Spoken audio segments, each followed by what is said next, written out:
عمل بدون معرفت قابل قبول نہیں ہے.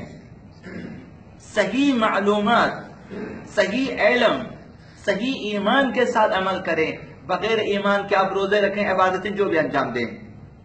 تو اب بہت سارے قراء، بہت سارے علماء، بہت سارے حجاج بغیر معرفت کے عمل کرتے ہیں تو ریاکاری کرتے ہیں. بغیر معرفت کے مجلسیں پڑھتے ہیں تو ریاکاری کرتے ہیں. بغیر معرفت کے تلاوت کرتے ہیں تو ریاکاری کرتے ہیں، دکھانے کے لیے کرتے ہیں، اپنی شہرت کے لیے. علماء خطاب کرتے ہیں، قاری قرآن پڑھاتے ہیں، حاجی مثلا وغیرہ وغیرہ، سرمایہ خرچتے ہیں دکھاوے کے لیے. یہ کس وجہ سے؟ معرفت نہیں ہے. جس کے پاس معرفت ہوتی ہے، ابا عبداللہ حسین علیہ السلام کیا کرتے؟ سائل کو دروازے کے اس طرف بٹھاتے ہیں، خود اس طرف سے دے دیتے ہیں کہ میرا چہرہ نہ دیکھو، مال لے لو اور چلے جاؤ، مجھے تم سے شرم آتی. یہ کس لیے؟ یہ معرفت کی کہ میں نے خدا کی راہ میں دی، حتیٰ سائل بھی مجھے نہ دیکھیں. یہ ہوتی ہے معرفت. نہ ان کے آپ اگر چند روپیے، چند پیسے، کچھ چیزیں اگر آپ دینا چاہتے ہیں تو آپ تمام میڈیا والوں کو بلائیں کہ اس کی تصویر لے لیں، پوری دنیا میں نشر ہونی چاہیے کہ میں نے مثلا ایک تھیلی آٹے کی دی ہے. یعنی چاہیے ریاکاری. جب تک مائک نہ ہو، جب تک پبلک نہ ہو، جب تک لوگ داد نہ دیں، ایک شاعر شعر نہیں سنا سکتا، ایک قاری دعا نہیں پڑھ سکتا. یعنی چاہیے دعا کا مطلب ہی ہو گیا ہے کہ مائک ہو اور آواز ہو، ورنہ بھی دعا نہیں ہے، ورنہ بغیر دعا پڑھے چلے جاتے ہیں. یعنی یہ کہ اگر کہیں پر اسپیکر کا اہتمام ہو تو پڑھیں گے، خطیب اسی طرح سے، علماء اسی طرح سے، کہ بھئی یہاں پہ کوئی پبلک نہیں ہے، میں کیا کروں. یعنی آپ کے لیے کم از کم 1000-2000 کا مجمع، پھر آپ تبلیغ کریں گے مثلا. یہ کس وجہ سے؟ معرفت نہ ہونے کی وجہ. تو ایسے اعمال جو بغیر معرفت کے انجام دیتے ہیں خداوند متعال قبول نہیں کرتا. آقا امام صادق علیہ السلام ارشاد فرماتے ہیں، لا يقبل الله عملا الا بمعرفت. خداوند بغیر معرفت کے کوئی عمل قبول نہیں کرتا. ولا يقبل المعرفة الا بالعمل. اور خود معرفت کو بھی عمل کے بغیر قبول نہیں کرتا. عقیدہ بنا لیا آپ نے، اعتقاد آپ نے مضبوط کیا، توحید، رسالت، نبوت، امامت، اگر عمل نہیں کرتے خداوند اس معرفت کو قبول نہیں کرتا، اس عقیدے کو قبول نہیں کرتا. تو معرفت بغیر عمل، عمل بغیر معرفت خداوند متعال کے ہاں قبول نہیں ہے. فمن عرف دلته المعرفت علی العمل. جو شخص معرفت حاصل کرتا ہے، وہی معرفت، وہی ایمان، وہی نور بصیرت اسے دعوت دے دیتا ہے عمل کی طرف. یہ دلیل ہے کہ اس کے پاس صحیح معرفت ہے، جو کہ عمل کے لیے دوڑ کے آتا ہے، وہ چاہتا ہے کہ عمل کریں. یہی صحیح معرفت کی دلیل ہے. فمن عرف دلته المعرفت علی العمل ومن لم يعمل فلا معرفت له.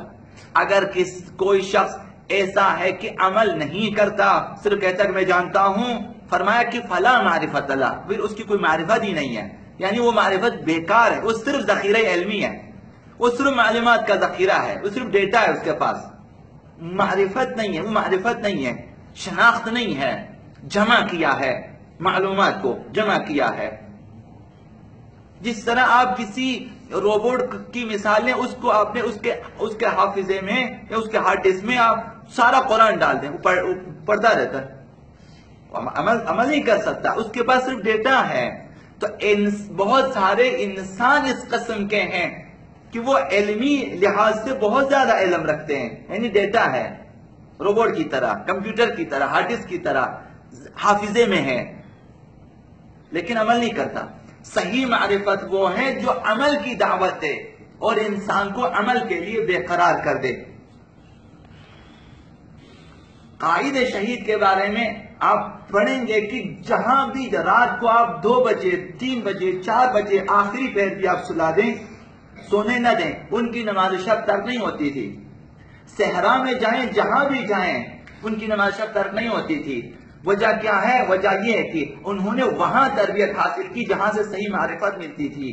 امام راہب کی شاگردی کا یہ سبب تھا کہ صحیح نوران. ابھی اس کے بعد بہت سارے قائدین آتے گئے. آپ نے دیکھا عمل میں ان کے پائے کے نہیں ہے.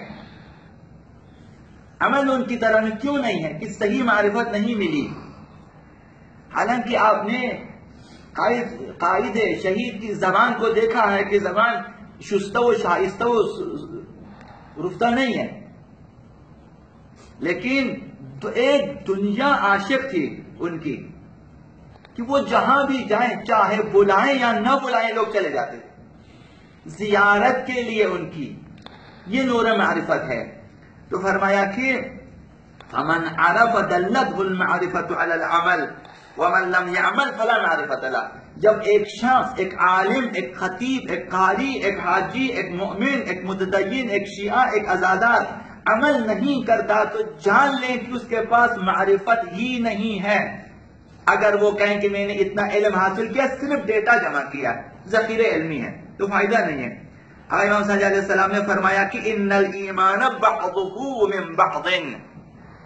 ایمان میں اضافہ ایمان کی وجہ سے ہوتا ہے. جب آپ پہلے درست علم معرفت حاصل کریں، ایمان حاصل کریں، آپ کے ایمان میں اضافہ ہوتا جاتا ہے، اضافہ ہوتا جائے گا.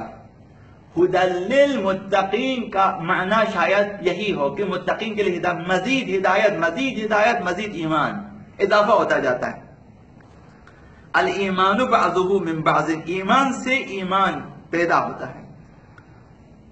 اب مختصر چند چیزیں آپ کی وضاحت انشاءاللہ پھر کبھی ہوگی کہ ہم محتاج ہیں، ہم 5 معرفت کے محتاج ہیں. وضاحت پھر کبھی کروں گا آپ کی خدمت میں. تو جب آپ نے بصیرت الہی حاصل کرنی ہے تو 5 قسم کی معرفتیں اپنے اندر پیدا کریں. آپ جائیں اور عرفا کی کتابوں میں اور اخلاق کی کتابوں میں اب انہیں پڑھیں گے. معرفت المبدئی یہ پہلی معرفت ہے، اور معرفت منتہا و معاد یہ دوسری معرفت ہے. معرفت المقصد آپ کہیں، معرفت المسیر راستے کی معرفت، معرفت الرفیق کہ دوستوں کی معرفت کی راہ ہے الہی میں، صراط مستقیم میں آپ کے رفیق کون ہیں، جس کی معرفت العدو. یہ 5 معرفتیں. کہاں سے سفر کا آغاز کریں یہ معرفت ہونی چاہیے. سیر و سلوک میں، عمل بشریت میں، یعنی کہاں سے میں سفر شروع کروں یہ معرفت ہونی چاہیے. سر آپ سفر کرنا چاہیں، یہ سفر ہے یعنی سیر. سفر میں 5 معرفتیں چاہیے کہ میں نے کہاں سے سفر کا آغاز کرنا ہے اور کہاں تک جانا ہے، معرفت المقصد. اور راستہ کون سا، کس راستے پہ جانا ہے، معرفت الطریق یا معرفت المسیر.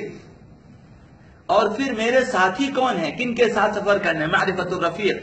اور راستے میں دشمن، رکاوٹیں، موانع کیا ہیں، یہ 5 معرفتیں چاہیے. اب وضاحت رہے. معرفت المبدا پتا ہے کہ ہمارا آغاز کہاں سے ہے. معرفت المبدا خود ہے، انسان اپنے نفس سے آغاز کریں گے. عمل کا آغاز اپنی ذات سے ہے، سیر و سلوک کا آغاز اپنی ذات سے. نقطۂ آغاز خود انسان ہے. یہاں سے اپنی ذات سے ٹھیک ہونا شروع کر دیں، عمل کرنا شروع کر دیں. معرفت المقصد کیا ہے، وَإِنَّ إِلَىٰ رَبِّكَ الْمُنْتَهَىٰ. معرفت مقصد یعنی خدا. إِنَّكَ كَادِحٌ إِلَىٰ رَبِّكَ قَدْحًا مُلَاقِيهِ. وہاں تو معرفت الطریق یا معرفت المسیر، راستہ کون سا ہے، صراط مستقیم. اهدنا الصراط المستقیم، کہ ہمیں سیدھے راستے کیا ہے، یہی شریعت مقدسہ اسلام، یہی قوانین شرعیہ ہیں، یہی احکام شرعیہ، یہی طریقہ ہے. صراط مستقیم یہی ہے. اور معرفت الرفیق کیا ہے، صراط الذین انعمت علیہم، جن پر خداوند متعال نعمتیں نازل کی ہیں، من الشہداء والانبیاء والشہداء والصالحین وحسن اولئک رفیقا. خدا متعال فرمایا کہ یہی شہداء، انبیاء، اولیاء، خداوند، ائمہ اطہار، اہل بیت بہترین رفیق ہیں. علیہ السلام آپ کی نصرت کریں گے، آپ کی مدد کریں گے، آپ کے ہاتھ تھامیں گے. اہل بیت اس قسم کے ہیں. اہل بیت کبھی تنہا نہیں چھوڑتے.